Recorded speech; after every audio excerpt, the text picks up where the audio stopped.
Calculate the volume of water needed to fill this lap pool in gallons. So here we have a pool. It measures 25 yards across on the top. It has a 3-foot 3-foot depth on this side and 11-foot depth on this side. We have, it looks like it's 12 feet wide throughout the entire pool. Okay, we're trying to figure out the volume of water. So we're trying to find a volume, and I'm recognizing that this actually looks like a trapezoidal prism.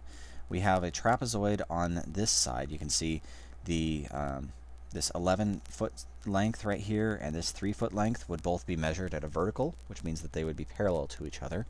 And on the other side of the pool over here, this stuff right here would be identical.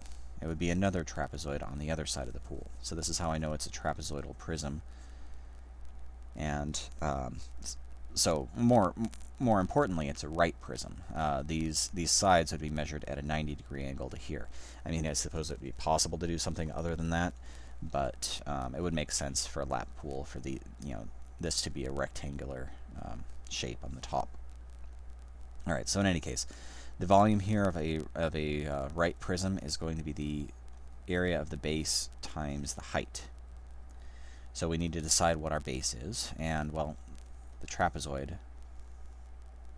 is what we're going to be using as our base. So this distance was 3 feet. This distance was 11 feet. This distance right here is 25 yards. I don't like that it's written in yards, whereas everything else is written in feet. So what I'm going to do is I'm just going to go ahead and, when I write this down, I'm going to change it to 75 feet. I'm just multiplying by 3 because there's 3 yards in a foot.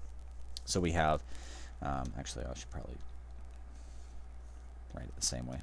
75 feet like that. Okay, so those are the measurements we have. We know that this is a 90-degree angle. That's a 90-degree angle. Okay, so we're looking for the area of this trapezoid. That's what I'm trying to figure out right now.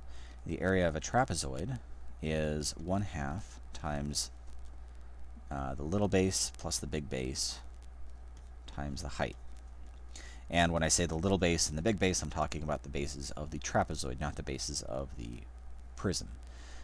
So this 3-foot length right here is one base, and this 11-foot distance right here is the other base. So we got 1/2 times 3 feet. Well, I'm not going to write the feet in there. I'm just going to write 3 plus 11. And the height here is not the height of the prism. Again, it's the height of the trapezoid, which is the 75 feet that I just figured out right there. So that means we can multiply that stuff together and get the area of the trapezoid. This would be 0.5 times 14, that's the 3 plus 11, times 75, which gives me 525 square feet. Equals 525 square feet. So the area of the trapezoid is 525. The area, or the height, rather, and this height over here is the height of the prism. This one right here was the height of the trapezoid. So the height of the prism is the distance between the two bases. Well, I guess in both of these it was the distance between the two bases. But in this case, you can see the distance between the two bases is this 12-foot measurement right here. This would be, so 525 times 12, which gives us 6,300 cubic feet. So I know it's in cubic feet because this 525 was in square feet. Feet squared. I was taking a number of feet here times the number of feet there and cutting it in half, sure, but still in a measured of square feet there. So square feet times feet, which gives me cubic feet. In order to convert this to gallons, though, so I know it's 6,300 cubic feet, now I need to convert this to gallons, and I can see right here 1 cubic foot is approximately 7.48 gallons. So this is equal to 6,300 cubic feet times 7.48 gallons per cubic foot. I'm setting up my fraction here because I want the cubic feet to cancel with the cubic feet. So you can see I'm just going to be taking that 6,300 times 7.48, which gives me 47,124 gallons.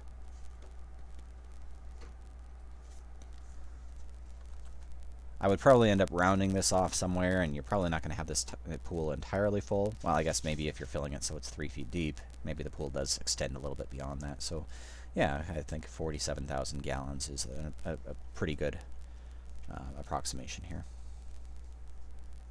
All right, let's do this next one. Steel weighs approximately 0.283 pounds per cubic inch. Find the weight of the steel bar shown. Round to 3 significant digits. We're actually told to round on this one. Yeah, we weren't told to round on that last one. Alright, so this again looks like it's some sort of extrusion. It is a prism, and the shape of the bases looks like this. Just draw it over here, so I'm not having to look at it in the 3 dimensions. It's easier to kind of write it down like this. Alright, so we know that this is 6 inches. That's the total distance there. This part and this part look like they're both 3/4 of an inch, which means this distance right here, I'm going to go ahead and call that 1.5 inches from there to there. And similarly here, this is 1.5 inches. This distance right here was 0.75 and 0.75 for these heights right there and there. This distance right here is 2 inches.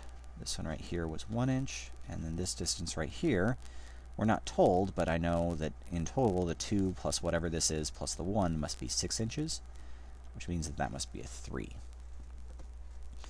So I'm doing all of that just to kind of, well, just to write down what I know.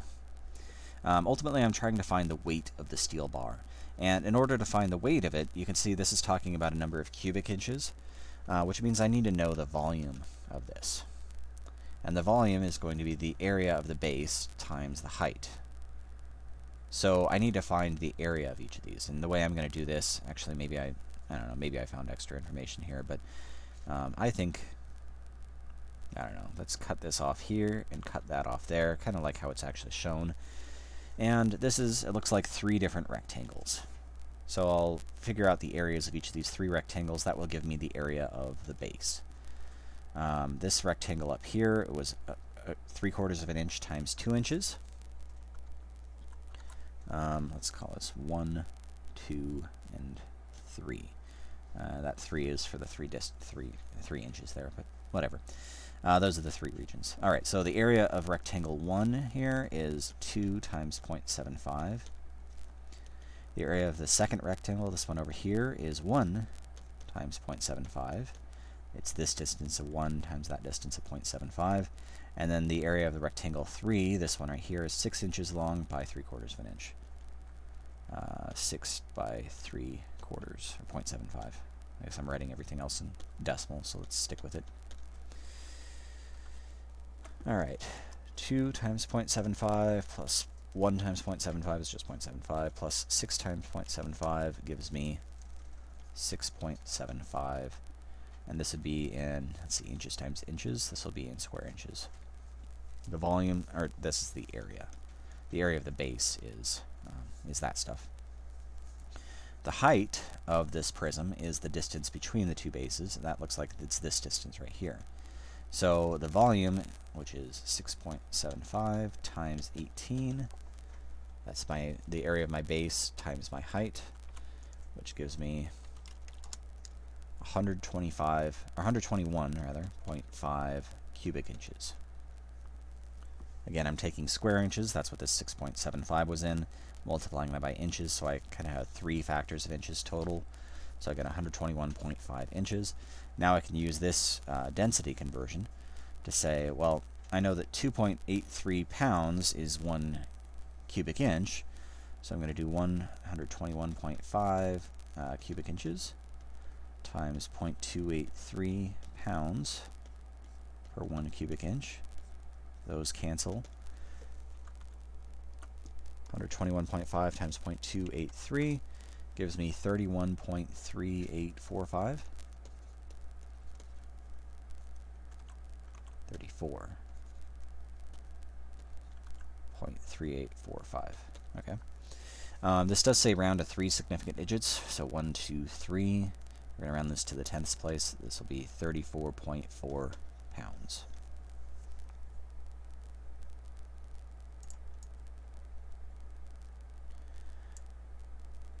The figure shown is an overhead view of a raised bed built in a vegetable garden. The landscaper needs to fill to a depth of 3 feet with soil. How many cubic yards of soil should she order? Round to the nearest cubic yard. So typically when you're ordering soil bulk, they describe it as yards of soil, and really that's 1 cubic yard. So it's a, you can envision you had enough soil to fill in a cube that measures 1 yard by 1 yard by 1 yard. Oftentimes they'll describe that as a yard, even though it's a cubic yard. So in any case, in this instance, we're talking about a vegetable garden that looks like this. We're interested in the volume because we're trying to fill this thing. And so to find the volume, I'm going to take the area of the base times the height. Now, this is not drawn in 3 dimensions. This is just an overhead view. But you can kind of envision if this was drawn in 3 dimensions, we might have something that looks like this. We have the base of the bed. Oops. It looks something like this. So this L-shaped region is a base. And then also underneath it, that other L-shaped region would also be a base. So let me draw that out here. I guess it was just drawn right there, wasn't it? 16, 4. This distance is 14. That distance right there is 4. And those are all the measurements we have right now. However, if this is all rectangular, we can say that this distance plus this distance must be this full 16, which means this must be a 12 right there. I don't know that all this is necessary, but it's nice to kind of fill these in. And that distance is 18. Alright, if I'm trying to find the total area of this bed, the area of the base here, actually what I see might be the easiest is just cut this off into 2 rectangles. This one measures 4 by 16, this one measures 4 by 14. 4 by 16 plus 4 by 14. So this gives me a total area of 120 square feet.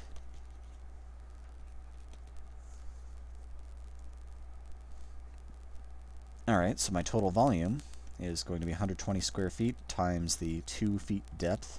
This says should have a depth of 2 feet, so this distance right here is 2. So this will be 240 cubic feet. We're looking to figure out how many cubic yards should be bought. So that means we need to convert this number into cubic yards. Now, I don't happen to have the number of cubic feet per cubic yard memorized. However, what I can do, I do know that it's 3 feet per yard. And this cubic feet means that I can just do that conversion 3 times.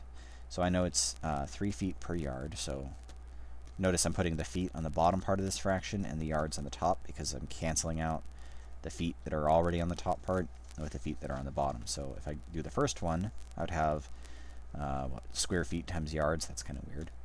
If I did it a second time, I would cancel again. I would end up with square yards times feet. And if I did it a third time, 1 yard per 3 feet, I'd cancel the rest of that.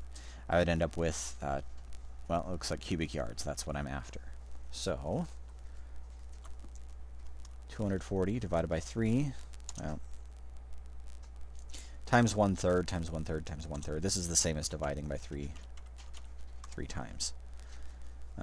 Or you could say 3 times 3 times 3 is 27. 240 divided by 27. If you'd like to do it that way, you can. That's another way to get this. But 8.8 repeating.